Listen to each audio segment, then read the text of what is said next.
அந்த எகிப்தின் மம்மியும் இமை திறக்கும். இவள் கொஞ்சம் சிரித்தால் அது உயிர் பிழைக்கும்.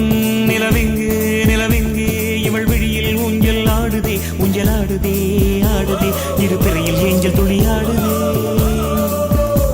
இவள் காதோரம் மாநாடு பூக்கள் கூட்டம் போடுதே. எட்டி பிடிக்க கட்டி இழுக்க மின்னல் வடமும் பிடித்து வலை வீசுதே.